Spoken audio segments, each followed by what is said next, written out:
headquarters of Telesur English in Quito, Ecuador. This is From the South, and I'm Sonia Gray.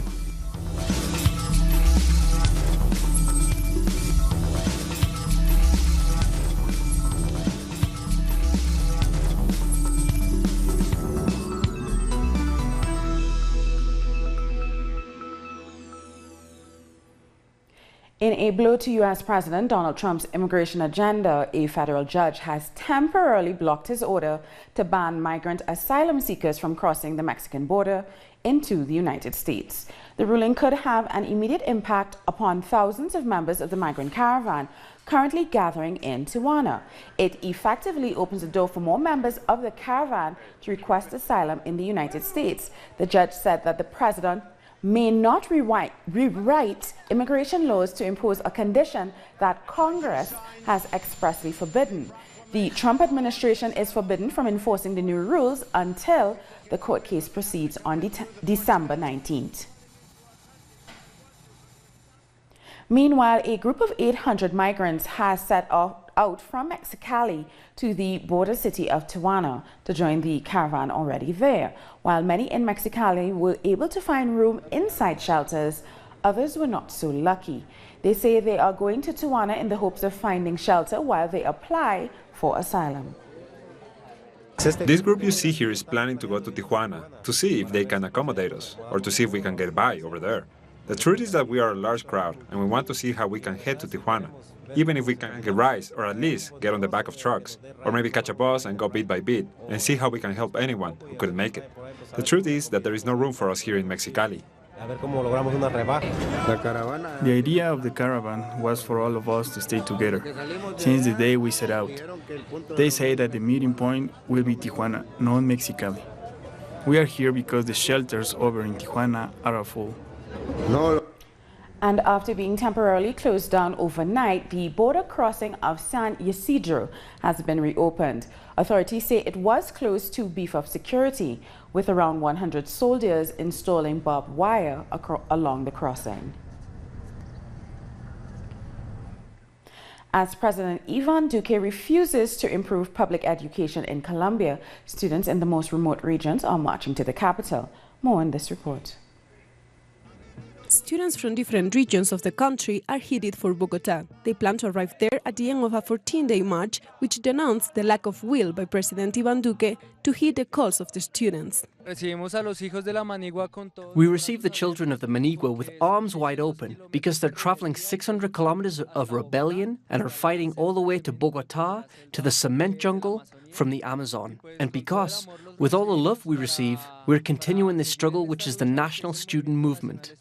In the midst of improvised community dinners, the 14th day of indefinite strike was complete. Students asked for resources for the country's 32 public universities.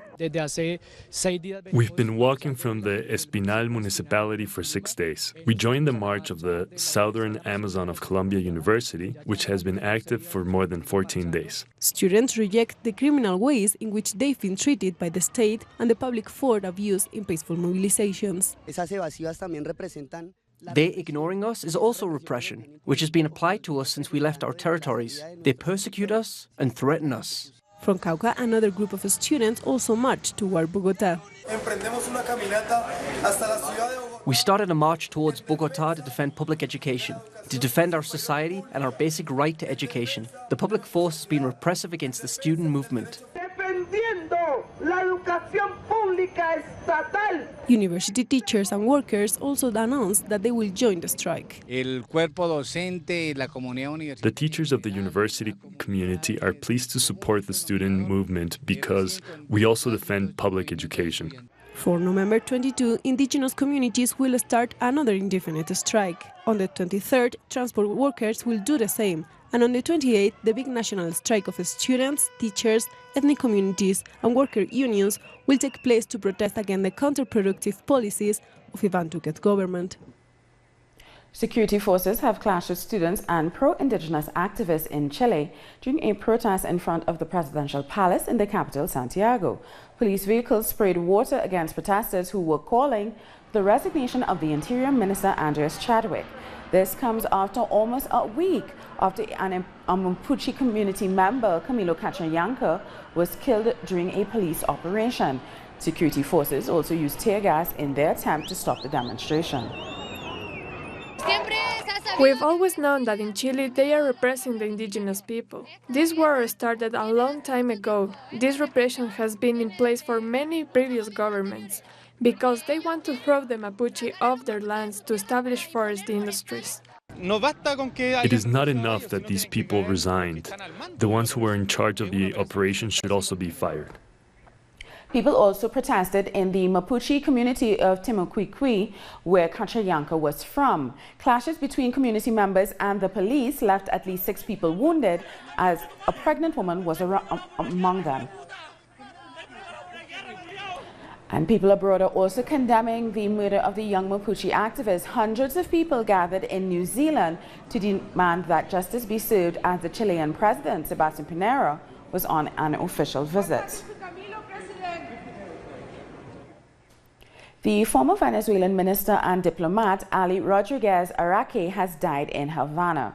Rodriguez Araque served in various positions under the late President Hugo Chavez and President Nicolas Maduro.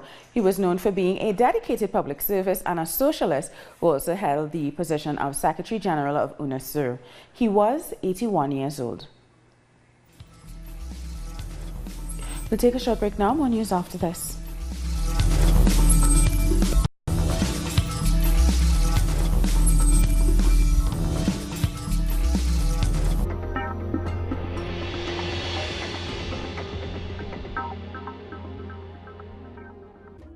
An occasion to enjoy the cultural diversity that defines our South American essence. Come along to find out the story behind these personalities, traditions, and artistic expressions that unite us as a whole. Real Lives, Friday, only on Telesur.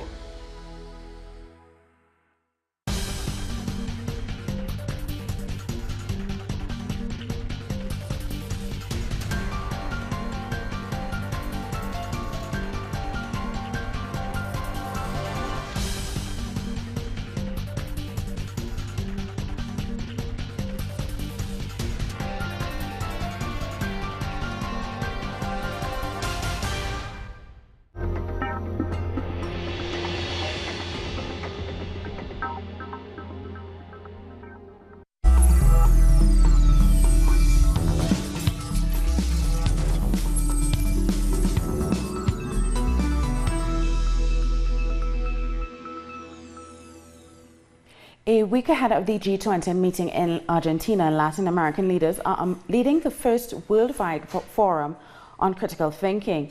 The theme of the event is fighting for equality, social justice and democracy. The four-day meeting is discussing social issues affecting the region. Former presidential candidate and Colombia's progressive leader Gustavo Petro has reflected on how inequality provokes violence and benefits the right wing.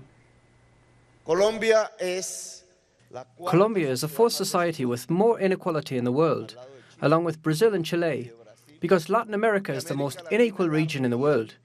And this inequality provokes violence, terror, as it has occurred in Colombia, and it spreads a kind of anesthesia in our society and a lack of political thinking.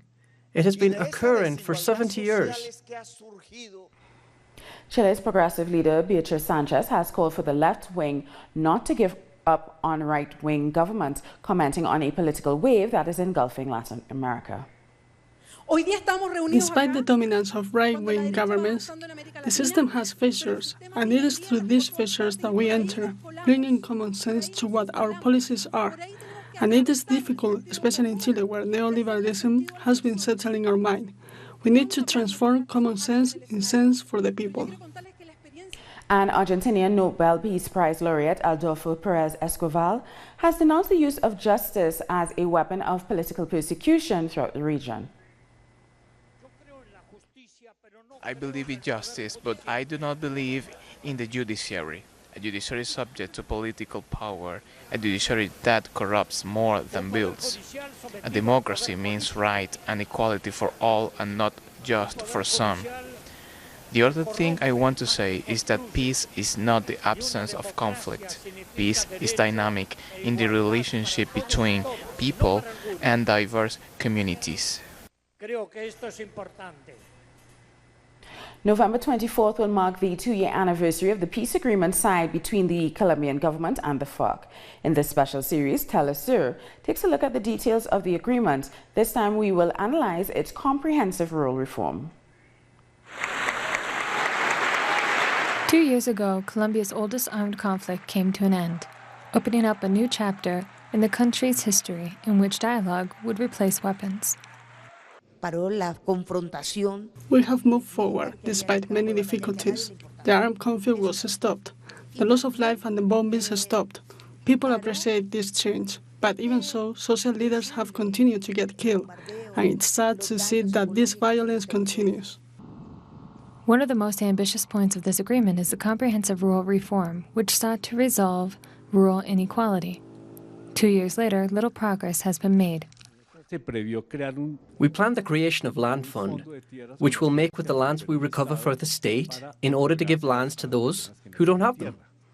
Right now it is very difficult because ex-combatants haven't received lands to start their productive projects. Most of them are campesinos, and all of them want to settle in the countryside after the enforcement of agribusiness initiatives, but they have no lands to do it. This is a concerning situation. Recent studies made by public and private universities highlight that during these last 2 years, the rural reform has only increased by 13.86%. This is totally disappointing. This process made us believe in the coming transformation. Sadly, nothing of what was planned with the peace agreements has been made. The lack of action from the Colombian state, added to violence, risks the agreements and lives of those who live in Colombia's countryside.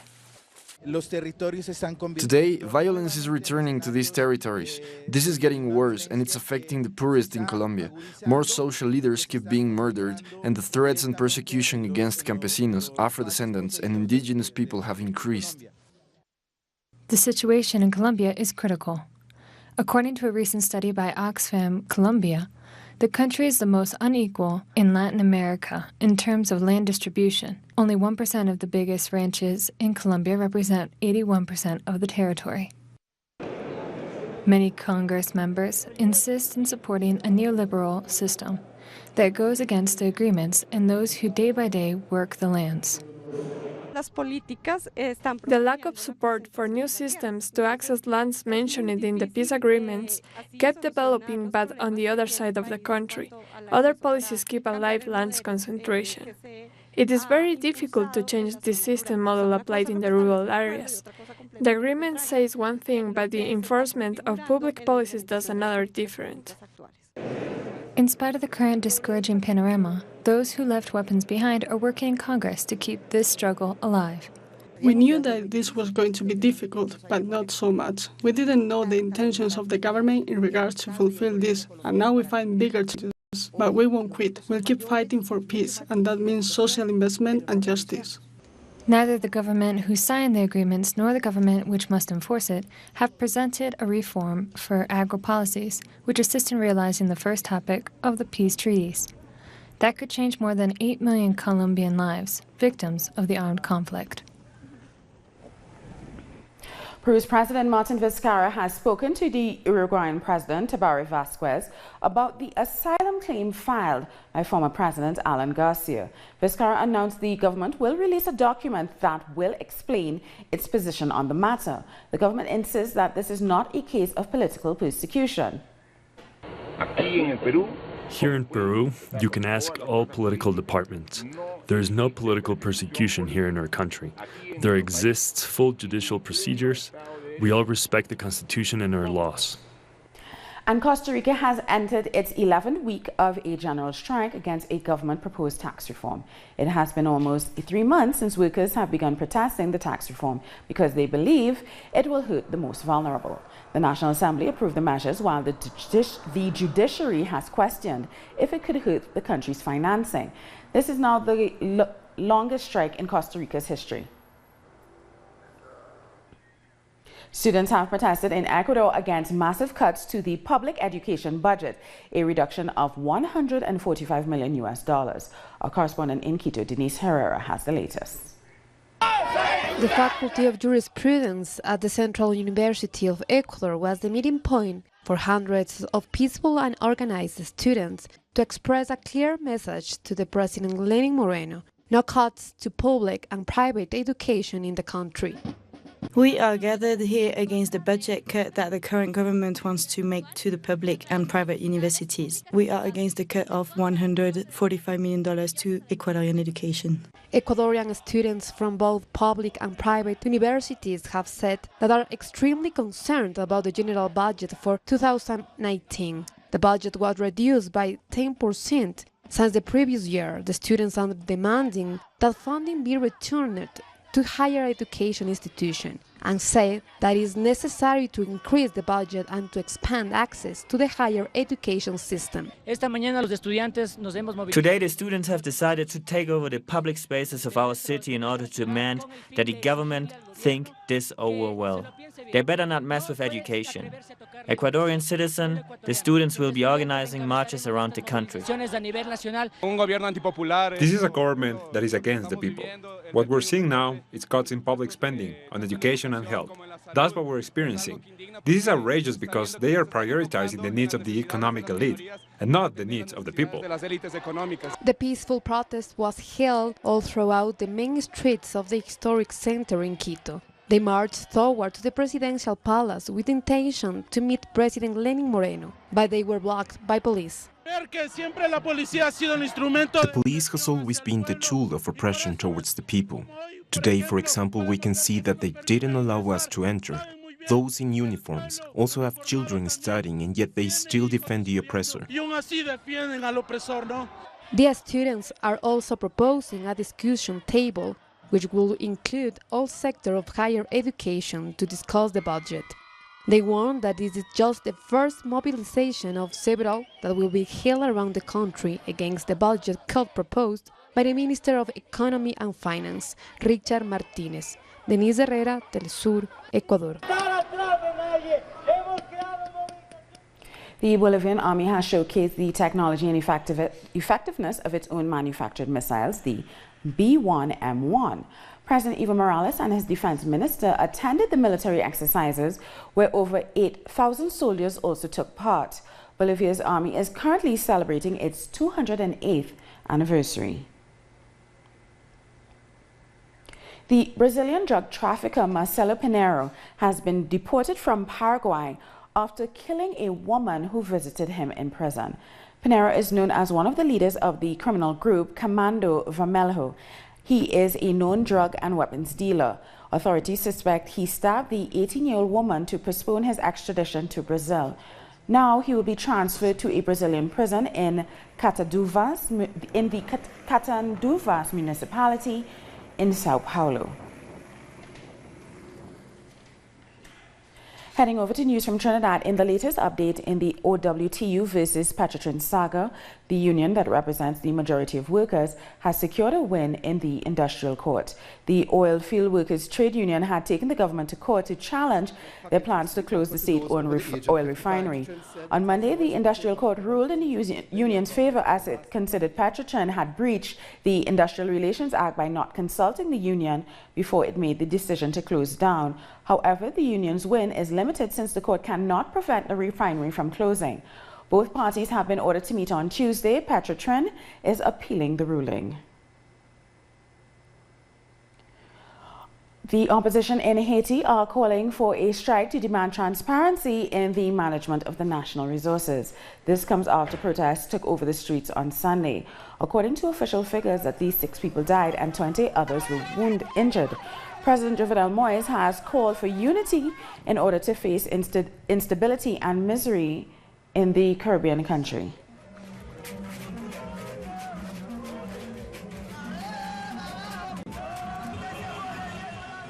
November 20th marks the International Transgender Day of Remembrance. It's aimed at paying tribute to those who died victims of transphobia, and at least 369 trans people have been killed in 2018, according to Trans Respect, an organization. 4 of the most dangerous countries to be a trans person are Brazil, Mexico, Colombia, and the United States.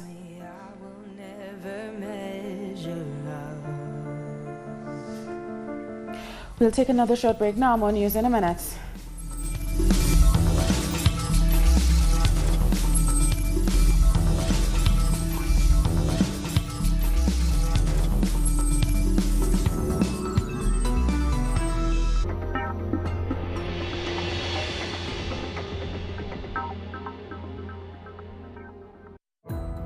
Our actions have an impact on the environment. It's our responsibility to change for the sake of our planet. Let's be part of this transition. Watch, preserve, and protect your Green Zone. Wednesdays, only on Telesur.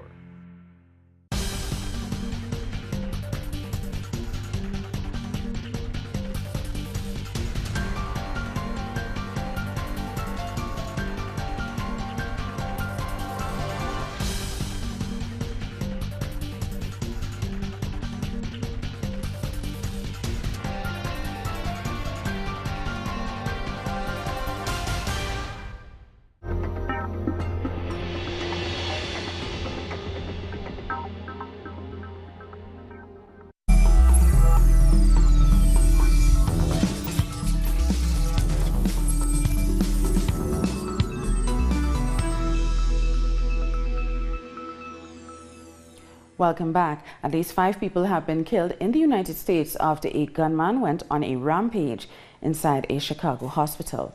The shooter and a police officer are among the dead. The gunman's primary target was his girlfriend, who also succumbed to her injuries at the scene. Russia and Turkey have completed a historic gas pipeline project between the two countries. President Recep Tayyip Erdogan and Vladimir Putin attended the inauguration ceremony. Russian gas will cut through Turkey via pipelines to European markets. This will include a pair of 930-kilometer lines under the Black Sea that will carry over 30 billion cubic meters of natural gas annually. Such projects are purely constructive in nature. Its objective is to develop relations between states, to create stable conditions for the development of the economy, and to improve the well-being of our citizens. The Turkish Stream, together with our Russian friends, is a project that invested a lot of effort. From the point of view of relation between our countries, and also from a geopolitical point of view among the countries of the region, this is a project that has a historical importance. Chinese President Xi Jinping has met with Sultan Muda Hassan Al Bolkiah during his official visit to Brunei. The Sultan is seeking investment to reduce its debt. Initiatives promoted by Chinese companies include a multi-billion-dollar oil refinery, a dam, and a highway. The United Nations and the World Food Programme have asked for $40 million to feed over 30,000 refugees at the Suleka refugee camp in Malawi.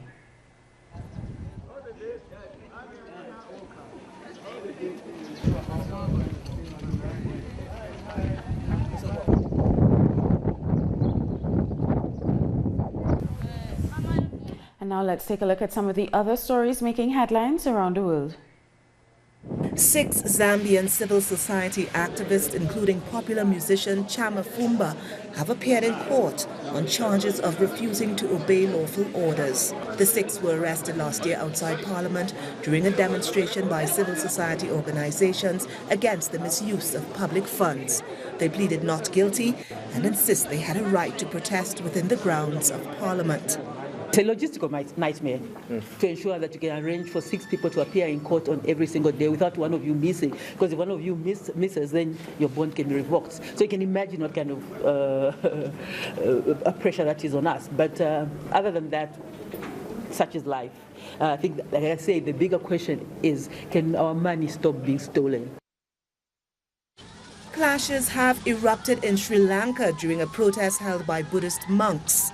Police deployed water cannons and tear gas against protesters who were demanding the release of their Buddhist leader, The leader has been condemned to 19 years in prison over contempt of court charges. President Maithripala Sirisena has issued an apology